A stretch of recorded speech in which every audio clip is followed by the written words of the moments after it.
mensahe natin ma'am sa ating kababayan at bilang paalala na rin po ma'am, gaano po bang halaga na sumunod at makinig po tayo sa mga abiso sa mga otoridad po.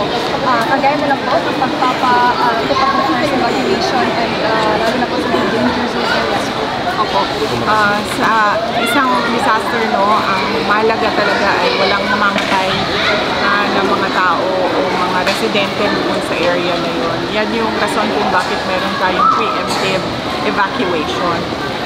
Kailangan sundin na yun ng mga tao dahil yung kanilang buhay ang nakasalalay doon kung merong mangyari at madisgrasya sila o maabutan sila ng pagsabog ng bulkan. Kaya mahalaga yung pagsunod sa mga warnings ng local disaster council nila. Pangalawa, kailangan din ng mga tao maghanda dahil alam naman nila yung lugar nila ay malapit sa bulkan. So kapag pina-evacuate sila, dapat handa sila na mag-evacuate at handa yung mga kailangan nilang dalhin sa pag-evacuate. Pangatlo, kung sila ay naabutan noong disaster o noong aksidente, noong sakuna, doon sa area na yon, kailangan handa pa rin sila. So, meron silang go bag na nandoon yung mga emergency na gamit nila. Ma'am, last po. Gaano po talaga ma'am na patuloy po natin tutukan yung pagpapaiting po ng disaster management. Given na hindi lang po bagyo ang dapat natin paghandaan, kundi maging po ang mga pag-alboruto po ng iba't ibang bulkan, katulad na lang po ng Northern Laocan. Napakahalaga niyan na kailangan handa yung mga komunidad, yung mga cities and municipalities natin. Kaya nga meron tayong automatic appropriation sa ating disaster fund, no, sa mga local disaster fund natin. At hindi mo pwedeng galawin yon.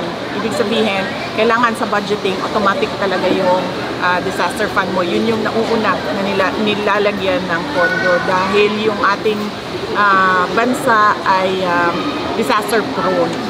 Hindi lang sa bagyo, kasama na ang mga pagbaha, kasama na ang landslide, kasama na ang pagsabog ng bulkan, at hindi lang natural disasters, kasali din ng man-made disasters. No? So, napakahalaga yon na merong, unang-una, merong emergency disaster fund at merong portion doon na quick relief fund, no? So yun yung binibigay kaagad sa mga tao kapag may disaster na, at merong portion doon na for investment sa disaster risk reduction and mitigation. Napakahalaga din nun kasi kailangan yung preparations ng mga komunidad at ng mga cities and municipalities. Next question. Ano yung press club? Ano yung pag-uusap mo sa mga evacuees? Ano yung tulong na binigay mo na hindi ka malilimutan ng mga taga-Negros? Lalo na ng mga evacuees. Ngayon, Hindi ko po sila natanong. Hindi ko po sila natanong, pero simula po noong nakaraang taon, pahiram ako nung list, Jobe, kasi hindi ko ma-memorize yung listahan. Ito, sorry sir ha. Ito sir, kailangan. So nung nakaraang, simula nung nag-alboroto ang bulkan, nag-distribute kami ng 25 kilos ng rice to farmers, 6,500 farmers yun. Tapos nag-distribute din kami ng 10 kilos of rice bago natapos yung year 2024. 8,000 relief boxes sa iba't ibang evacuation sites, tapos 5,000 na mga non-food items, no? Ito yung mga sleeping mats, mga mosquito nets. Tapos yung Kalusugan food truck namin, nag-serve sila sa 4,000 evacuees in 2 weeks. Ito yung truck namin na nagluluto ng nagbibigay ng hot meals para sa mga first responders at biktima ng disaster. Medical mission, 1,000 beneficiaries in 3 days. Tapos meron din kaming evacuees na beneficiary ng Magnegosyo Taday program. Ito po yung micro and small medium enterprises na support ng aming opisina. 100,000 face masks. Tapos, nagbigay din kami ng 20,500 ml bottled water and 100,000 face masks ulit. At yung ngayon, sir, ang binigay namin ay tig 25 kilos per family sa Canlaon City, La Carlota, tsaka sa La Castellana. So, bale mga 2,514 families yung nabigay namin ng 25 kilos per sack na bigas. Ma'am, nabanggit kanina ni Mayor na parang gusto nilang hilingin sa national government na imbes na mga perang ayuda, ang gusto daw nila is magkaroon sila ng pondo para makalipat sila permanently para mapool lahat ng pera, makabili po ng lote at magkaroon daw po ng permanent relocation.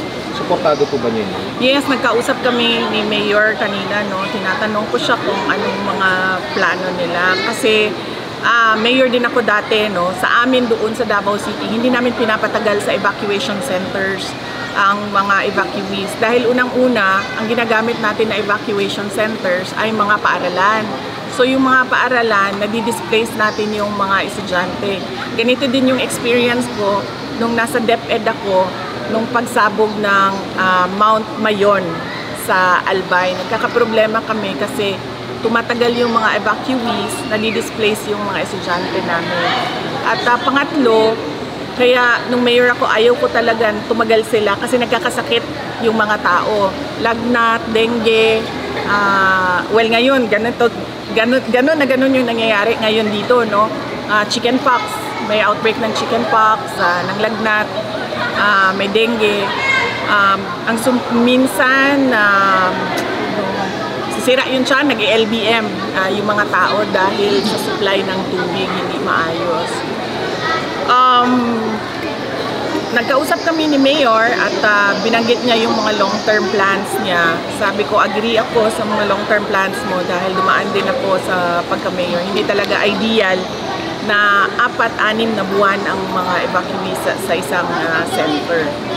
At sabi ko sa kanya, tinanong ko sila kasi kanina kung ano yung, maliit lang kasi yung opisina namin, maliit din yung budget namin, pero tinanong ko kanina kung ano yung matulong ng opisina namin. Nagsabi yung mga tao ng hygiene kits, so ito yung mga toothbrush, toothpaste, shampoo, sabon, sanitary napkin. Meron kaming supply sa ganon, so sinabihan ko yung Bacolod satellite office namin, ang Panay Negros Island satellite office namin na ibigay yung hygiene kits. At nagkausap kami ni Mayor, nahihirapan din siya sa pagkain kasi libo-libo yung pinapakain nila araw-araw na nasa evacuation center. So sinabi ko kay Mayor, makakatulong kami sa bigas na mabigyan ng suporta yung community cooking nila. Pero kapag tinanong mo yung mga tao doon kanina, medyo tumagal ako doon sa isang evacuation classroom, no, nakita ninyo. Kasi ang sinasabi talaga ng mga tao, gusto na nila umuwi. Kasi naabala talaga yung hanap buhay nila at yung pang-araw-araw nila. Tsaka hindi din talaga ideal. Hindi yan ideal na tulugan ng matagal na panahon ang isang classroom. So sabi ko, antay tayo kung ano yung magiging desisyon ng Disaster Council, kung ano yung itutulak ni Mayor. In the meantime, suportahan natin yung community cooking para sa pagkain. Ilang evac, ma'am? ng pagbisita mo dito? Anong pinaka-cheese at pinaka-punto ng pagbisita mo dito ngayon sa La Castellana o sa mga Canlaon evacuees? Ito po yung dati pang supposedly schedule namin na pagbisita nung una pang sumabog yung Mount Canlaon. Hindi lang siya nagawa. Ngayon, nakabalik ako galing sa abroad. Gumawa kasi kami ng plano para sa pasasalamat sa mga tao sa iba namang subject matter. So, nagka-schedule kami, naglagay kami ng schedule dito sa Negros at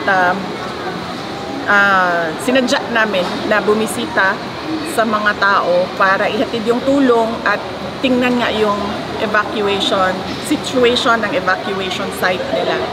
Kasi alam ko talaga kung gaano kahirap magpatakbo ng evacuation site. Madami na rin kaming nadaanan na disasters sa Davao City. Ilang evac centers ang bibisitahin niyo ngayon? Sa per city, ma'am, isa. Pero yung bigas, bigay sa lahat ng families. So, 2,514 families yon sa Canlaon City, sa La Carlota at sa La Castellana. So lahat sila nabigyan ng 25 kilos na rice.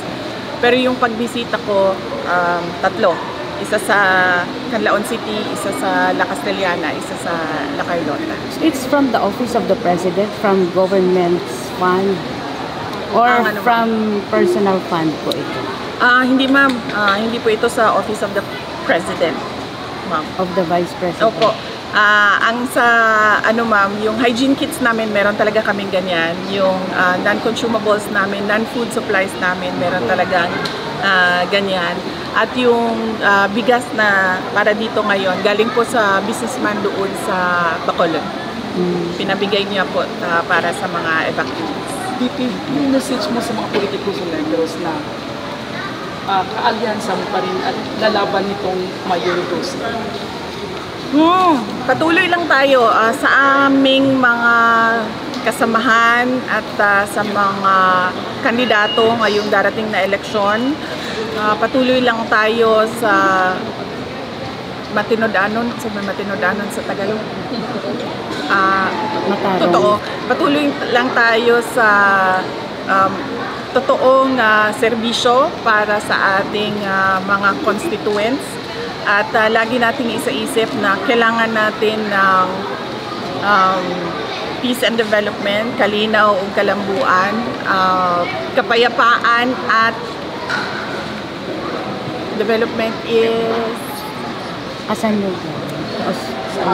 kaunlaran. Kapayapaan at kaunlaran. Yun lang lagi dapat nilang isinasaisip sa mga plataforma nila. Pero anong mensahe mo sa 11 Negros congressman na bumuto para ma-impeach ka? Wala po akong mensahe sa kanila, and I don't think meron din silang mensahe sa akin.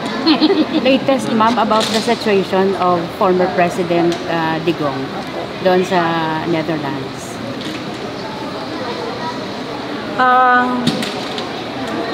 Nagkausap kami kahapon, ma'am. Tumawag siya sa akin, si President Duterte. At sinabi niya sa akin na diretsuhin ko na daw yung mga tao na bumoto straight ng PDP laban. Huwag na daw magpaligoy-ligoy pa.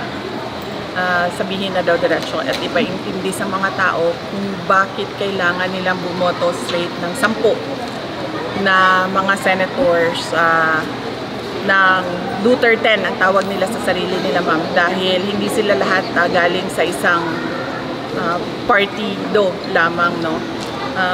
6 yung galing sa partido nila President Duterte at 4 yung guest candidates. So nagkausap kami habang nasa ferry ako mula Toledo, Cebu, papunta dito sa San Carlos City, sa Negros Occidental. Medyo matagal yung pag-uusap namin, ma'am. Yun ang sinabi niya sa akin. So, yes. So, ibig sabihin, VP, sama ka sa mga campaign sorties nila? Yes, ma'am. Kagabi, nag-re-strategize ako kung anong dapat gagawin. Kasi, ang balak ko talaga sana, ma'am, ay umikot lang sa mga tao, puntahan yung mga tao para magpasalamat. Kahapon, sinabihan na niya ako na huwag ka na magpaligoy-ligoy. Diretsuhin mo yung mga tao na 10 na Duterte candidates ang iboto. At ipaintindi sa mga tao na kailangan iboto straight yung 10 kandidato. Ma'am, You're supporting, endorsing Senator Amy Marcos? Meron po akong, nakita niyo po yung endorsement video ko kay Amy Marcos at kay Camille Villar. Dahil ito sa patagal na namin na pagkakaibigan at dahil din ito sa sinabi ko nga, pareho naman yung vision ng Duterte at nung dalawa pang kandidato, and that is a peaceful and prosperous Philippines. They have a Last shared three questions. vision. Ma'am, do you think malaking magiging boost nila na chances of winning dito ni na Sen Amy tsaka ni Camille Villar dahil po sa endorsement niyo? Natanong na yan sa akin, no. Hindi ko talaga alam kung anong maitulong nung endorsement video, no. Lagi akong tinatanong ng mga tao na ano ba daw talaga ang gagawin nila, kung iboboto ba daw talaga nila dahil merong mga video na lumabas, at sinabi ko diretso sa mga tao na may karanasan ako dati, nag-endorso ako, at ngayon nagsasabi yung mga tao na saan nagmahay gani? Nagsisisi ang mga tao sa pagpili nila sa ating presidente. So, ang sinasabi ko lang sa mga tao, nandyan yung dalawa, nandyan si Amy, nandyan si Camille, mga matitino ito na tao. Si Senator Amy kilala ko since 2012. Meron akong mga kwento, medyo mahaba yung kwento, konti lang yung oras natin dito kung paano ko nasabi na matino na tao si Camille Villar at si Amy Marcos. Iniiwan ko na hindi ako namimilit, wala ako namunggos. Nandyan sila nagpepresenta na nagpapili sila karong eleksyon. Iwan na namin yan sa mga tao kung sino yung dalawa nila na iboboto. Ma'am, sabi sa ni 11 at 12. Sabi ni Last three Congressman questions. Asidre, puzzled daw siya na mataas pa rin yung confidence mo, malapit naman na yung impeachment trial nyo. Tapos sinasabi niya, hindi mo naman daw mapaliwanag yung paggamit ng funds. Ano po ang reaksyon niyo sa kanya? Unang-una, ito ba yung sa confidential funds at sa impeachment, hindi naman sa hindi ko siya maipaliwanag. Ang ginagawa ko ay hindi talaga ako nagpapaliwanag, lalong-lalo na sa mga members of the House of Representatives. Dahil, bigyan ko kayo ng example, no? Ang may-ari ng Tingog Party List ay si Martin Romualdez. Sinabi niya yan sa akin noon na siya ang may-ari ng Tingog Party List. At ano ang pwede nating sabihin na mag-substantiate, no, na totoo siya ang may-ari ng Tingog Party List, ay yung first nominee nila ay asawa niya. So ibig sabihin, yung second nominee nila na si Jude Asidre, na gusto niyang sumagot ako sa kanya patungkol sa confidential funds, ay pagmamay-ari ni Martin Romualdez. Kasi second seat siya ng Tingog Party List. So ibig sabihin, pinapasagot nila ako kanino kay Martin Romualdez. So bakit naman ako sasagot sa Tingog Party List? Madami nagtatanong sa akin ngayon, ano bang magagawa namin? Ano bang matulong namin sa eleksyon? Unang-una, pwede nyo siguro matulong talaga, huwag nyo iboto yung Tingog Party List. Kasi ang boto para sa Tingog Party List ay boto para kay Martin Romualdez. Isipin nyo, 3 na yung seats niya sa House of Representatives. Yung distrito niya sa Tacloban, yung 2 upuan niya sa Tingog Party List. Yung upuan ng asawa niya, yung seat ng asawa niya, yung seat ni Asidre. So, hindi dahil hindi ko masagot yung mga tanong nila sa confidential funds, ayaw kong sumagot sa mga pagmamay-ari ni Martin Romualdez. Ang ginawa kasi nila, kasi distrito lang si Martin Romualdez sa Tacloban, diba? So, wala siyang personality na kumuha ng budget para sa buong bansa. Kasi distrito lang yung sa kanya eh. So, ang ginawa niya gumawa siya ng party list. Ang party list, pwede yan sa buong bansa. Kahit saan. Doon pumapasok yung pondo, yung pera sa party list niya. Ano ang pwede natin sabihin na mag-substantiate niyan? Tingnan natin yung natanggap na pera galing sa mga regional offices papunta doon sa Tingog Party List at magkano yun. So bakit ako sasagot sa tao na unang-una, todo ang paninira niya sa akin, todo ang gastos niya sa paninira sa akin. Pangalawa, ganyan siya kasakim sa pera at sa power. 3 yung upuan niya, 3 yung seats niya sa House of Representatives. Ma'am, in-announce ni DA Secretary na dito sa Visayas, sisimulan daw yung pagbebenta ng 20 pesos per kilo na bigas. Sa Visayas daw po unahin yan. Ano pong reaction ninyo? Yan, di ba yan na yung sinasabi nila noon pa na hindi nila magawa hanggang ngayon dahil hindi nila alam kung paano gawin. At dahil sa totoo lang, nung sinabi yung 20 pesos per kilo na bigas ay nagsinungaling yung nagsabi.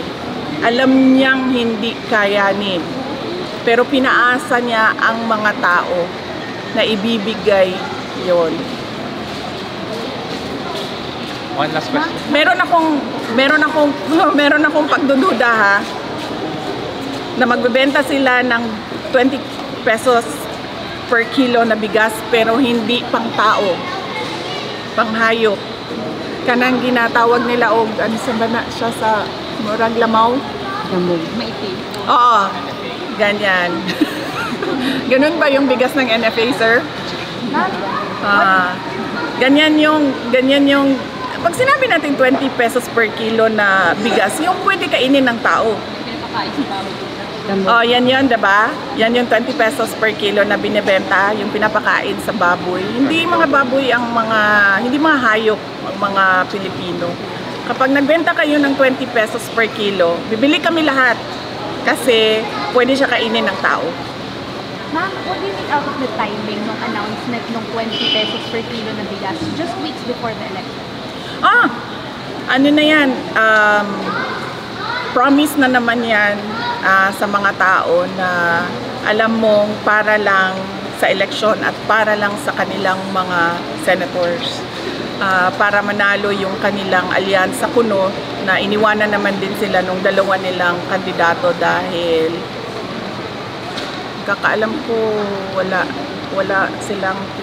walang direksyon yung kanilang alyansa. Ma'am, tingin niyo related din sa survey because malaki yung binagsak ng survey.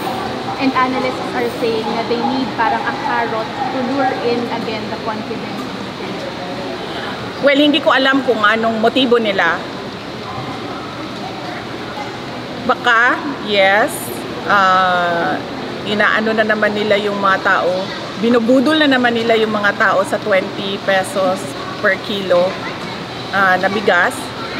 At magdududa ka dahil bakit Visayas lang? Hindi ba nagugutom yung mga tiga Mindanao? Hindi ba nagugutom yung mga tiga Luzon? Bakit 20 pesos per kilo lang dito sa Visayas?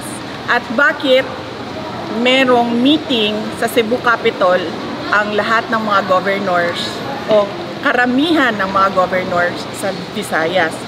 So baka may problema sila sa boto dito sa Visayas. Baka ma'am, i-ano na lang natin, i-reduce na lang natin doon sa mga sinasabi nila, 20 pesos per kilo na rice dito sa Visayas para namang hindi kami nagugutom doon sa Mindanao at hindi namin kailangan ng 20 pesos per kilo na rice kasi wala na silang magawa sa Mindanao, ma'am. Kahit anong gawin nila, hindi na talaga boboto ang kami sa mga tao na kung ano-ano lang yung pinapaasa sa mga kababayan natin. So, yes. Ma'am, Last clarification lang po. Dun sa statement ni Attorney Kaufman, sabi niya mali daw po yung sinasabi na the Duterte camp wanted to limit yung mga victims sa may passport at saka sa may national ID. Clarify lang po natin, ma'am. Kasi ang sinasabi po niya, sinisisi niya si Attorney Cristina Conti and the other Filipino ICC lawyer for parang misleading allegedly the public. Ano po ba talaga yung intention ng Duterte family towards it? Hindi ma'am, yung moves ng abogado ay moves ng abogado para sa kliyente niya. So malamang pinag-usapan nila yon ng kanyang client na si dating Pangulong Rodrigo Duterte. So hindi ako maka-explain sa mga ginagawa nila dahil meron silang lawyer-client confidentiality. Pero ang naintindihan ko lang as a lawyer ay ayaw ng defense, ayaw ni Attorney Kaufman na merong mga peking witnesses at merong mga peking complainants na ipasok ang mga gustong pabagsakin yung pamilya namin. Ma'am, nabanggit ni Jose Claire Castro na kaya daw nag-drop yung ratings ni PBBM dahil daw biktima siya ng fake news. Ano pong take niyo doon? Lahat naman tayo biktima ng fake news, 'di ba? Kayo lahat biktima din kayo na alam nyo kasi may experience na kasi ako sa Castro na apelyido, yun si Franz Castro. Wala talagang maayos na lumabas doon sa bibig ng babae ngayon. Siguro itong pinsan niya na si Claire Castro, kaya ganyan din siguro. Makagaling lang sila sa isang puno. Any parting words? Ma'am, sa Dahig, kailan ka babalik, ma'am? Nag-promise ako sa mga magulang ko, sa nanay at sa tatay ko na sa birthday ko, silang dalawa yung kasama ko. So babalik ako sa Hague sa birthday ko, kasama yung nanay ko. Kasi nung pagbisita niya noong nakaraan, hindi siya nakapasok dahil wala siyang permission. So nung nagkausap kami ni Pangulong Duterte kahapon, inaantay niya daw na magbisita yung nanay ko. At sinabihan ko din yung nanay ko, sabi ko na sa birthday ko na lang tayong magkita tatlo. Any parting words, ma'am? Kakastro ka na? Yes, oo. Kailangan na siguro mas magandang at mas maayos na plano para sa mga evacuees dahil mahirap talaga ang tumagal sa evacuation center at hindi na ako magpaligoy-ligoy pa, diretso ninyong iboto ang 10 kandidato ng Duterte, si Bato de la Rosa, si Bongo, si JV Hinlo, si Raul Lambino, si Jimmy Bondoc, si Philip Salvador, si Apollo Kibuloy, Vic Rodriguez, Rodante Marcoleta at Richard Mata. Thank you po. Thank you. Thank you.